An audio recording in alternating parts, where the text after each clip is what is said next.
Hi, welcome back to Everyday Behavior. During this video, this is the fifth video in our series on sleep. And during this video, we're talking about 4 strategies to address sleep problems. And so when we have done our sleep hygiene, we've kind of ruled out all of our concerns, but maybe our child has a hard time sleeping in their own bed. Maybe they have a hard time falling asleep on their own. There are a lot of things that can contribute to problems in sleep. I need another drink. I gotta go potty. I need this. I need that. And the sleep bedtime routine is very stressful, drawn out, prolongated, and we're having a hard time getting that consistent bedtime. And so here are some strategies that you can try. With any of the strategies that you try, you want to make sure that you try one strategy for several nights in a row. It's hard to say exactly how many nights that should be based on how your child responds, but anywhere between 3 to 7 nights before you give up on a particular strategy. So one of the strategies, and none of these strategies are fast fixes. So all of these strategies are going to take some time, again, 6 to 8 weeks, to fully see the fruits of your labor. And so with the strategies, you want to stick with a strategy as long as you're noticing progress or your child is responding to it and the behavior is getting better. Then you want to keep working on that particular strategy until you've achieved your goal. However, if you are not seeing progress, that is when you might want to choose a different strategy. So the first strategy that we're going to talk about is the be right back method. And so this is if your child won't stay in their own room. They need you in the room to fall asleep. Well, like we talked about, it needs to be consistent. Whatever variables are in place when they fall asleep need to be present when they wake back up in the night or when they arouse in the night.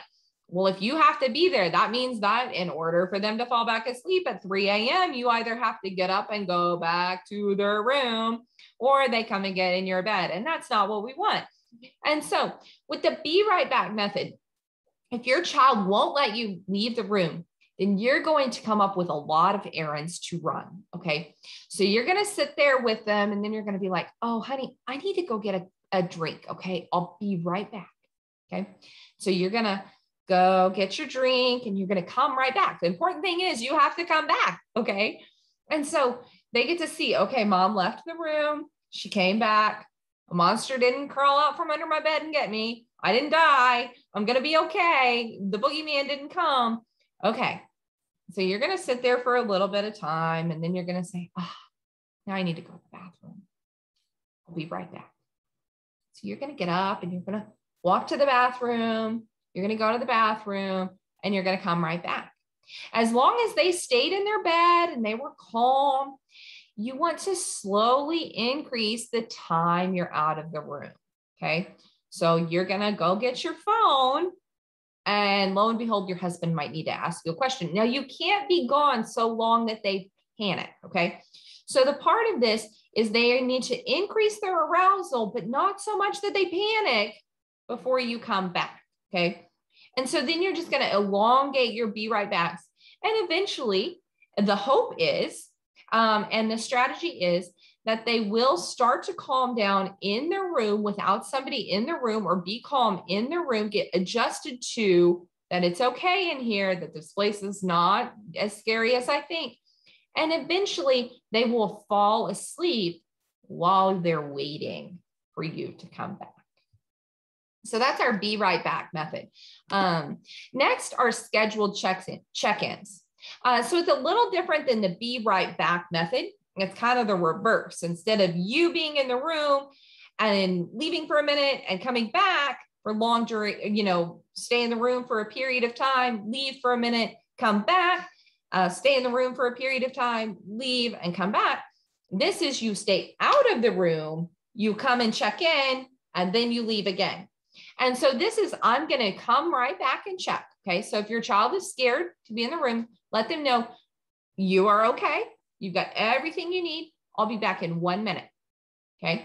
So I'll be back in 1 minute. So you walk out, you leave them in there. You're learning, they're tolerating, or they're beginning to tolerate the anxiety of being alone in their room and allowing that calm feeling to come on or to happen based upon the environment, the variables in the room, rather than dependent upon you. Okay.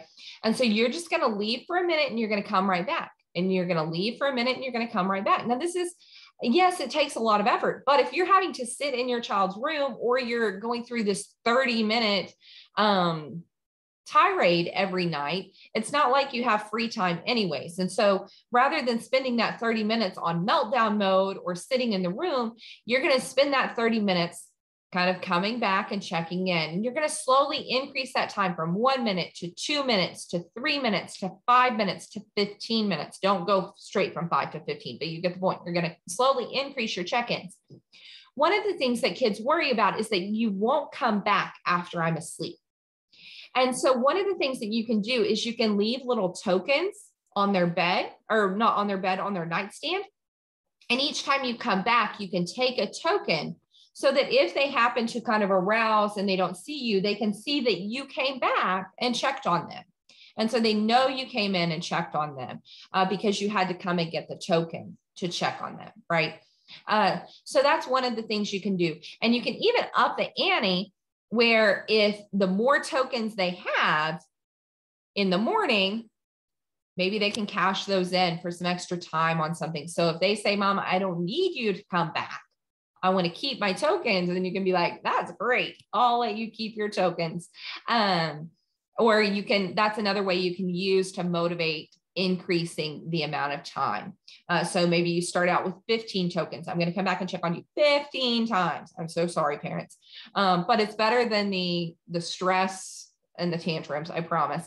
So maybe you start out with 15 tokens and you only take one at a time. But then if they wait longer, maybe you take less or something like that, so that they can have more opportunities to have those tokens. Okay. Another one is a bedtime pass. So this is your child will stay in their room, but they come up with a million excuses to get out of bed.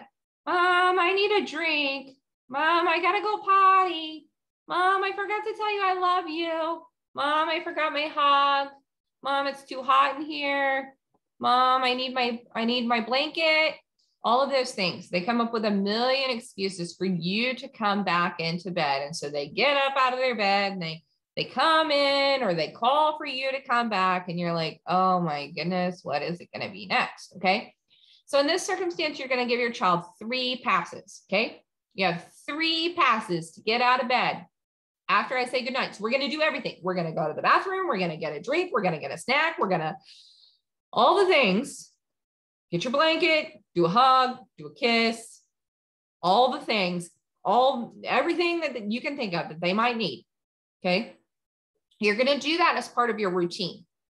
And then you're going to say good night. And after you say good night, if they need to get out of bed, or if they need you to come back into their room, they have to exchange their pass. They can exchange their pass for any 3 requests that they want. Anything that well, within reason. Okay. It can be a drink. It can be the bathroom. It can be a kiss. It can be I love you. It can be an extra hug. However, if they save their passes, then they can exchange them the following day for a special privilege. So that could be extra screen time. It could be a special breakfast treat, any of those little things that they want to exchange them for. Here is an example bedtime pass. So in this circumstance, you would laminate this, and then you would just mark out, or you would cross out, or you could just use a pencil to make a mark or a star in each of these little bubbles for each time that they get out of bed.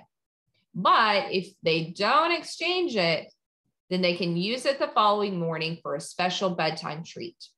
All of our passes can be accessed at everydaybehaviors.com. Just scroll down under the Parents tab to the sleep recommendations, and you'll be able to find a link to the bedtime pass.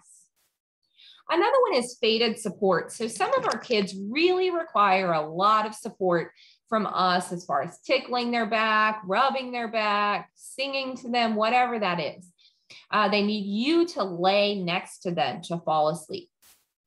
If your child needs you in bed or right next to their bed, rubbing their back until they fall asleep, you want to fade out that support. You want to transfer that support to another object that can stay in their bed all night long, so that they don't need you again at 3 a.m. when they wake up to fall back asleep. Because if you're helping support them to fall asleep by laying next to them or rubbing their back at 8 o'clock, they're going to need you at 3 o'clock to do the same thing so that they can fall back to sleep. And that's not our goal. So if they need you for this, you want to slowly fade that out. So you want to start moving yourself away systematically, but they don't have the adequate coping strategies at this point in order to have that internal coping or that comfort object. And so you want to start pairing it with a comfort object. Maybe that's a favorite stuffed animal or a favorite blanket. And then you want to move from laying right next to them to maybe sitting beside them. You want to move from rubbing their back to maybe just laying your hand on their back, where you rub, pause, rub, pause, rub, rub. And then you're just slowly moving to more just laying your hand on their back. And then you're going to start moving that hand off the back. Maybe you only leave the hand there for 2 minutes. Then you only leave it there for 1 minute. Then you just briefly leave it there and then sit next to them. Okay. So you want to slowly fade that out. That's going to look different depending on what you're doing right now, whether you're going to move your proximity or the amount of physical touch that you have to a little further away. Maybe you're sitting on the edge of the bed, then maybe you sit next to the bed, move that chair further away until you're sitting right outside of the door. Again, you want to be sitting in your own recliner or your own chair in the living room. I get it. But right now you're already laying next to them for 30 minutes until they fall asleep. And so this is going to be a process that takes time. Once you're to the point where you can sit across the room or outside of the door, it may be that you can move to one of these other strategies like the Be Right Back or the bedtime pass or the other check passes, the scheduled checks, so that they can go to sleep once they don't need that support from you as much. So I hope you found some of these strategies helpful. I hope you're able to try out some of these and find the one that works for you. Like I said, you can find that bedtime pass on everydaybehaviors.com under the sleep recommendations at the bottom. You can also follow us on Facebook, or you can subscribe below by hitting the red subscribe button to receive updated videos. Thank you and have an excellent day.